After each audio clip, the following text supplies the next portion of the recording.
আবার অনেক দিন বাদে ছোট্ট একটি ব্লগে সবাইকে স্বাগত জানাই। আশা করি সবাই খুব ভালো আছো, সঙ্গে থেকো, আশা করি ভালো লাগবে। রোদ ঝলমলে গরম মারাত্মক সব কিছু মিলিয়ে দিনটি।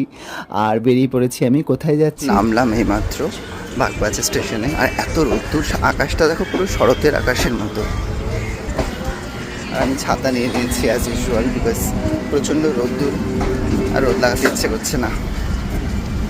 এবার তোমরা বলো, তোমরা কারা কারা মায়ের বাড়িতে রেগুলার যাও? আমি কিন্তু একটা সময় খুব যেতাম, কিন্তু রিসেন্টলি আমার যাওয়া হচ্ছিল না, তাই ফাইনালি সিদ্ধান্ত নিয়ে পৌঁছে গেলাম। আর মায়ের বাড়ির সামনে তোমরা সবাই জানো যে খুব সুন্দর পদ্ম ফুল, গোলাপ ফুল, সিজনাল ফুল পাওয়া যায়।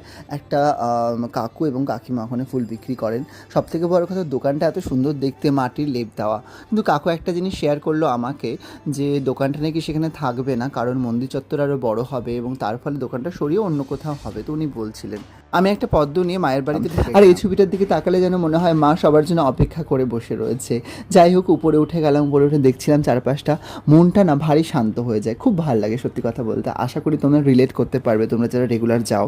আর মায়ের দর্শন করলে মাকে যেন মন খুলে সব রকম ভালো মন্দ সব বলা যায়, এবং মনটা সত্যিই একটা প্রশান্তিতে ভরে যায়। মায়ের জন্য এই পদ্ম ফুলটা নিয়েছিলাম। এই দেখো, মাকে দর্শন করো সবাই, কি সুন্দর সেজে যেন বসে আছেন তিনি, সবাইকে আশীর্বাদ করছেন। তো দর্শন করার পরে উদ্বোধনে গেছিলাম একটু।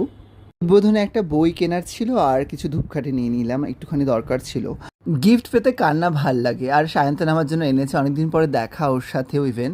তো ও এনেছে আমার জন্য কিছু উপহার, স্পেশালি পেন্ডেন্টটা কি সুন্দর দেখো। আমি কিন্তু পেন্ডেন্ট পরি, যেমন পাঞ্জাবি বা কুর্তার সাথে কখনো কখনো। এবং আর এইটা দেখো, চপিং বোর্ড কাম সার্ভিং ট্রে, খুব সুন্দর জিনিসটা। তো থ্যাংক ইউ সায়ন্তনকে।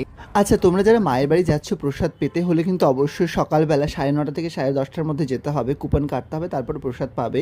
এখন কিন্তু প্রসাদের জন্য আলাদা একটা জায়গা করা হয়েছে, খুব সুন্দর সিস্টেমেটিক ওয়েতে। আগে যেমন মায়ের বাড়ির ভেতরে প্রসাদ দেওয়া হতো, এখন কিন্তু একটা হল হয়েছে বড় সড়ো, এবং অনেকগুলো মানুষ বসে একসাথে প্রসাদ পাবে। তো এখানে প্রসাদ পেতে বসে পড়েছি। প্রথমে এরকম মায়ের ভোগ যেটা দেওয়া হয় সেটা সবাইকে দেওয়া হলো, তারপর খিচুড়ি এবং একটা সবজি দেওয়া হয়েছিল, যেটার স্বাদ অতুলনীয়। তোমরা যারা খেয়েছো তারা তো জানোই। আর আগে কিন্তু এখানে ভাতও দেওয়া হতো, সেটা কখনো কখনো এখনও আশা করি দেওয়া হয়। আর খিচুড়ি আর ঘন্টটা খেলাম, তারপরে চাটনি এবং অবশেষে পায়েসটা আমার সবথেকে স্পেশাল, আর আমি তাই জন্য আবার চেয়ে নিয়েছিলাম। সো এই ছিল ছোট্ট একটি ব্লগ, আশা করি ভালো লেগেছে। সবাই খুব ভালো থেকো, সুস্থ থেকো, গরমে নিজেদের খেয়াল রেখো, টাটা।